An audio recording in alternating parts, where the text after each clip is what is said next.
Hi hello ನಮಸ್ಕಾರ ಎಲ್ಲ ಪ್ರೀತಿಯ ಚಾಲಕ ಮಿತ್ರರಿಗೆ ಸ್ನೇಹಿತರೆ, ತಮ್ಮೆಲ್ಲರಿಗೂ ಕೂಡ ಗೊತ್ತಿರಬಹುದು, ಕೇಂದ್ರ ಸರ್ಕಾರ ದೊಡ್ಡ ಮಟ್ಟಕ್ಕೆ ಪ್ರಚಾರವನ್ನು ಮಾಡ್ತಿರೋದು ಸಾರಿಗೆ ಕ್ಷೇತ್ರಕ್ಕೆ ಸಂಬಂಧಪಟ್ಟಂತೆ ಎಲೆಕ್ಟ್ರಿಕ್ ವಾಹನಗಳಿಗೆ ಮೊಟ್ಟ ಮೊದಲನೇ ಬಾರಿಗೆ ಇಂಟ್ರೊಡ್ಯೂಸ್ ಮಾಡಿದಂತಹ ಸಂದರ್ಭಗಳಲ್ಲಿ ಇದಕ್ಕೆ ಯಾವುದೇ ರೀತಿಯಾದಂತಹ ನಿರ್ಬಂಧಗಳಿಲ್ಲ ಮತ್ತು ಪರ್ಮಿಟ್ನ ಅವಶ್ಯಕತೆ ಇಲ್ಲ ಅಂತ ಒಂದು ದೊಡ್ಡ ಪ್ರಚಾರದೊಂದಿಗೆ ಆರಂಭವಾದಂತಹ ಎಲೆಕ್ಟ್ರಿಕ್ ವಾಹನಗಳನ್ನ ಹಲವಾರು ಚಾಲಕರುಗಳು ಖರೀದಿ ಮಾಡಿದರು.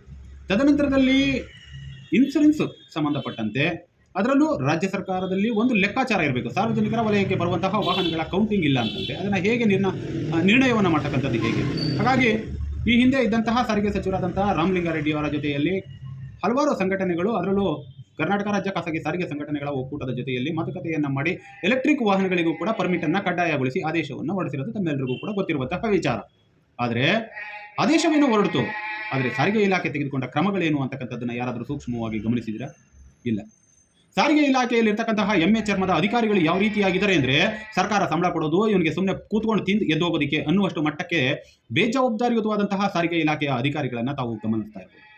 ಬೆಂಗಳೂರು ನಗರಕ್ಕೆ ಸಂಬಂಧಪಟ್ಟಂತೆ ಸೆಪ್ಟೆಂಬರ್ 11, 2023 ಹೋರಾಟವನ್ನು ಮಾಡೋದಕ್ಕಿಂತ ಮೊದಲು ದಂಡಿಯಾಗಿ ಕಂಪನಿಗಳು ರಿಜಿಸ್ಟ್ರೇಷನ್ ಮಾಡಿಕೊಂಡಂತಹ ಇವಿ ವಾಹನಗಳಿಗೆ ಇದುವರೆಗೂ ಕೂಡ ಪರ್ಮಿಟ್ ಅನ್ನು ತೆಗೆದುಕೊಳ್ಳಿ ಅಂತ ಒಂದೇ ಒಂದು ನೋಟಿಸ್ ಅನ್ನು ಕೊಡೋದಕ್ಕೆ ಯೋಗ್ಯತೆ ಇಲ್ಲದೆ ಇರತಕ್ಕಂತಹ ಸಾರಿಗೆ ಇಲಾಖೆಯಲ್ಲಿ ಕುಳಿತಿರ್ತಕ್ಕಂಥ ಅಧಿಕಾರಿಗಳಿಗೆ ಇನ್ನೇನು ಕೆಲಸ ಇಲ್ಲ. ಬರೀ ಬೆಳಗ್ಗೆ ಬಂದು ರಿಜಿಸ್ಟರ್ ಆಗಿ ಸಂಜೆ ಮನೆಗೆ ಹೋದ್ರೆ ಅಷ್ಟೇ, ಮುಗ್ದೇ ಹೋಯ್ತು. ಕಣ್ಣೆತ್ತಿದ್ರೆ ಬರೀ ಲಂಚ ಬಾಕ ಅಧಿಕಾರಿಗಳೇ ತುಂಬಿ ತುಳುಕ್ತಿರುವಂತಹ ಸಾರಿಗೆ ಇಲಾಖೆಯಲ್ಲಿ ಇಂತಹ ಯಾವುದಾದ್ರೂ ಒಂದು ಕೆಲಸವನ್ನ ಮಾಡ್ತಾರಾ ಅಂದ್ರೆ ಯಾವುದೇ ರೀತಿಯಾದ ಕೆಲಸ ಕಾರ್ಯಗಳು ನಡೀತಾ ಇಲ್ಲ. ಎಲೆಕ್ಟ್ರಿಕ್ ವಾಹನಗಳು ದಂಡಿಯಾಗಿ ಎಲ್ಲಿ ಗುಡ್ಡಿ ಹಾಕೊಂಡಿದ್ದಾರೆ ಅನ್ನೋದಕ್ಕೆ ಒಂದು ವಿಡಿಯೋ ಇದೆ.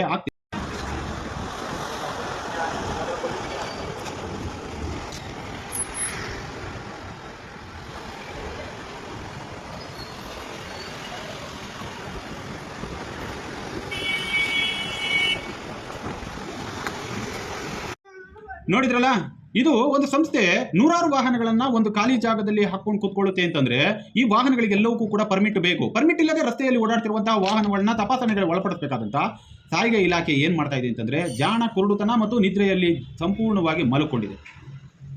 ಇದರ ಜೊತೆಯಲ್ಲಿ ಮಂಗಳೂರು ನಗರಕ್ಕೆ ಸಂಬಂಧಪಟ್ಟಂತೆ ಒಂದು ವಿಡಿಯೋ ಇದೆ, ಅಲ್ಲೂ ಕೂಡ RTO ಇದೆ. ಆದರೆ ಅಲ್ಲಿನ RTO ರಸ್ತೆಯಲ್ಲಿ ಎಲೆಕ್ಟ್ರಿಕ್ ವಾಹನಗಳನ್ನ ತಪಾಸಣೆಗೆ ಒಳಪಡಿಸಿ ಪರ್ಮಿಟ್ ಅನ್ನ ಕಡ್ಡಾಯಗೊಳಿಸಿ ಆದೇಶವನ್ನು ಹೊರಡಿಸಿರ್ತಕ್ಕಂಥದ್ದಕ್ಕೆ ನೀವು ಪರ್ಮಿಟ್ ಅನ್ನ ಹಾಕೊಳ್ಳೇಬೇಕು ಅನ್ನುವಂತಹ ಒಂದು ಉದ್ದೇಶವನ್ನ ಮತ್ತು ಚಾಲಕರುಗಳಿಗೆ ಕನಿಷ್ಠ ಪಕ್ಷ ಅರಿವನ್ನು ಮೂಡಿಸುವಂತಹ ಕೆಲಸ ಕಾರ್ಯನಾದರೂ ಕೂಡ ಮಾಡ್ತಾ ಇದೆಯಲ್ಲ ಅಂತಕ್ಕಂಥ ಒಂದು ಸಂತೋಷ ಇದೆ. ಅದನ್ನು ಕೂಡ ಹಾಕ್ತೀನಿ, ನೋಡ್ಕೊಂಡು ಬನ್ನಿ ಸ್ನೇಹಿತರೆ.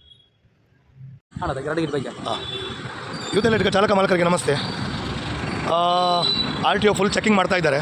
ಎಲೆಕ್ಟ್ರಿಕ್ ಎಲ್ಲ ಗಾಡಿಗಳಿಗೆ ಪರ್ಮಿಟ್ ಬೇಕಂತ ಹೇಳ್ತಾ ಇದ್ದಾರೆ. ದಯವಿಟ್ಟು ನಿಮ್ಮ ಪರ್ಮಿಟ್ ಕೊಟ್ಟವರಿಗೆ ಎಲ್ಲರಿಗೆ ಸಹ ಇದರಲ್ಲಿ ಸಮಸ್ಯೆಗಳು ಉದ್ಭವ ಆಗ್ತಾ ಇದೆ. ದಯವಿಟ್ಟು ಇದನ್ನು RTO ಆಫೀಸಿಗೆ ಹೋಗಿ ನಾವು ಸರಿ ಮಾಡಬೇಕು. ಎಲ್ಲ ಪರ್ಮಿಟ್ಗಳು ಆಗಬೇಕಂತ ಹೇಳ್ತಾ ಇದ್ದಾರೆ. ಈಗ ಎಕ್ಸ್ಕ್ಯೂಸ್ ಮಾಡಿ ಬಿಡ್ತಾ ಇದ್ದಾರೆ RTO. ನೋಡಿದ್ರಲ್ಲ, ಇಲ್ಲಿ ಬೆಂಗಳೂರಿನಂಥ ನಗರದಲ್ಲಿರ್ತಕ್ಕಂತಹ RTOಗಳಿಗೆ ಕೇವಲ ಸಿಕ್ಕುವಂತಹ ಲಂಚಬಾಕತನ ಮತ್ತು ಲಂಚಕ್ಕೆ ಮಾತ್ರವೇ ಇಲ್ಲಿ ಕೆಲಸವನ್ನ ಮಾಡ್ತಾ ಇದ್ದಾರೆ ಅಂತಂದ್ರೆ ಅದು ಅಕ್ಷರಶಃ ಸತ್ಯ. ಇವರಿಗೆ ಲಂಚವನ್ನು ಹೊರತುಪಡಿಸಿದ್ರೆ ಸರ್ಕಾರ ಕೊಡುವ ಸಂಬಳ ಯಾವ ಲೆಕ್ಕವೂ ಇಲ್ಲ ಅನ್ನುವಷ್ಟು ಮಟ್ಟಕ್ಕೆ ಇವರು ಜಾಣ ಕುರುಡುತನವನ್ನು ಮರಿತಾ ಇದ್ದಾರೆ. ಇದುವರೆಗೂ ಕೂಡ ಎಲೆಕ್ಟ್ರಿಕ್ ವಾಹನಗಳಿಗೆ ತೆಗೆದುಕೊಂಡಂತಹ ಯಾವುದೇ ಒಬ್ಬ ಮಾಲೀಕರಿಗೂ ಕೂಡ ಇದುವರೆಗೂ ನೋಟಿಸನ್ನು ಕೊಡದೇ ಇರತಕ್ಕಂತಹ ಸಾರಿಗೆ ಇಲಾಖೆ ಮತ್ತು ಮಾಧ್ಯಮ ಪ್ರಕಟಣೆಗಳು ಮತ್ತು ಪತ್ರಿಕಾ ಪ್ರಕಟಣೆಗಳಲ್ಲಿ ಈ ಎಲೆಕ್ಟ್ರಿಕ್ ವಾಹನಗಳನ್ನ ಯಾರೆಲ್ಲ ತೆಗೆದುಕೊಂಡಿದ್ದೀರಾ ತಾವುಗಳು ಶಾಂತಿನಗರದ RTO ಕಚೇರಿಯಲ್ಲಿ ಅದರಲ್ಲೂ ಪರ್ಮಿಟ್ ಸೆಕ್ಷನ್ಗೆ ಬಂದು ತಮ್ಮ ಅರ್ಜಿಯನ್ನು ನೋಂದಾಯಿಸಿ ಪರ್ಮಿಟ್ ಅನ್ನ ಕಡ್ಡಾಯವಾಗಿ ತೆಗೆದುಕೊಳ್ಳಲೇಬೇಕು ಅನ್ನುವಂತಹ ಒಂದು ಆದೇಶವನ್ನು ಕೊಡೋದಕ್ಕೆ ಆಗದೇ ಇರತಕ್ಕಂತಹ ಸಾರಿಗೆ ಇಲಾಖೆಯ ನಾಲಾಯಕ್ ಅಧಿಕಾರಿಗಳು ಒಂದು ದಿನಾಂಕವನ್ನು ಅಂತಿಮಗೊಳಿಸಬೇಕು. ನಾನು ಈ ವಿಡಿಯೋ ಮುಖಾಂತರವಾಗಿ ಒಂದು ಮನವಿಯನ್ನು ಮಾಡ್ಕೊಳ್ತೇನೆ. ತಾವು 6 ತಿಂಗಳು ಸಮಯಾವಕಾಶವನ್ನು ತೆಗೆದುಕೊಂಡ್ರೂ ಪರವಾಗಿಲ್ಲ, 6 ತಿಂಗಳ ಒಳಗಡೆ ಇರತಕ್ಕಂಥ ಬೆಂಗಳೂರು ನಗರದಲ್ಲಿ ಇರತಕ್ಕಂತಹ ಎಲ್ಲ ಎಲೆಕ್ಟ್ರಿಕ್ ವಾಹನಗಳಿಗೂ ಕೂಡ ಕಡ್ಡಾಯವಾಗಿ ಪರ್ಮಿಟ್ ಅನ್ನು ತೆಗೆದುಕೊಳ್ಳಬೇಕು ಅಂತೇಳಿ ಒಂದು ಆದೇಶವನ್ನು ಕೊಡಲೇಬೇಕು. ಏಕೆಂದರೆ ರಾಜ್ಯ ಸರ್ಕಾರವೇನೋ ಒಂದು ಕಡೆಗೆ 5 ವರ್ಷಕ್ಕೆ 1 ಲಕ್ಷ ಪರ್ಮಿಟ್ ಅನ್ನು ಕೊಟ್ಟಿದೆ. ಆದರೆ ಎಲೆಕ್ಟ್ರಿಕ್ ವಾಹನಗಳಿಗೆ ಕೇಂದ್ರ ಸರ್ಕಾರ ಪ್ರಚೋದನೆಯನ್ನು ಕೊಡ್ತಾ ಇದೆ.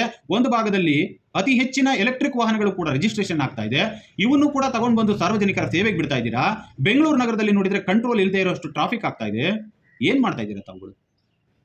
ಹಾಗಾಗಿ ಎಲೆಕ್ಟ್ರಿಕ್ ವಾಹನಗಳಿಗೆ 6 ತಿಂಗಳ ಸಮಯಾವಕಾಶ ತೆಗೆದುಕೊಂಡ್ರೂ ಪರವಾಗಿಲ್ಲ, ಒಟ್ಟು ಬೆಂಗಳೂರು ನಗರದಲ್ಲಿ ಸಾರ್ವಜನಿಕರ ಸೇವೆಗೆ ಇರುವಂತಹ ವಾಹನಗಳ ಸಂಖ್ಯೆಯನ್ನು ಸಂಪೂರ್ಣವಾಗಿ ಲೆಕ್ಕಾಚಾರವನ್ನು ಕೊಡಬೇಕಾಗುತ್ತೆ. ಹಾಗಾಗಿ ಈ ವಿಡಿಯೋ ಮುಖಾಂತರವಾಗಿ ಒಂದು ಅಂತಿಮ ದಿನಾಂಕವನ್ನು ಘೋಷಣೆ ಮಾಡಿ ಪ್ರತಿಯೊಬ್ಬ ಎಲೆಕ್ಟ್ರಿಕ್ ವಾಹನದ ಮಾಲೀಕರುಗಳು ಕೂಡ ಪರ್ಮಿಟ್ ಅನ್ನು ಕಡ್ಡಾಯವಾಗಿ ತೆಗೆದುಕೊಳ್ಳಲೇಬೇಕು ಅಂತಕ್ಕಂತಹ ಒಂದು ನಿರ್ದೇಶನವನ್ನು ತಾವುಗಳು ಮಾಧ್ಯಮಗಳ ಮುಖಾಂತರವಾಗಿ ಮತ್ತು ಪತ್ರಿಕಾ ಪ್ರಕಟಣೆಯ ಮುಖಾಂತರವಾಗಿ ಮತ್ತು ಸಾಮಾಜಿಕ ಜಾಲತಾಣಗಳ ಮುಖಾಂತರವಾಗಿಯೂ ಕೂಡ ತಾವು ಪ್ರಚಾರವನ್ನು ಮಾಡಬೇಕು ಅಂತೇಳಿ ನಾನು ಈ ಮೂಲಕ ಮನವಿಯನ್ನು ಮಾಡ್ಕೊಳ್ತಾ ಇದ್ದೇನೆ. ಧನ್ಯವಾದಗಳು ಸ್ನೇಹಿತರೆ.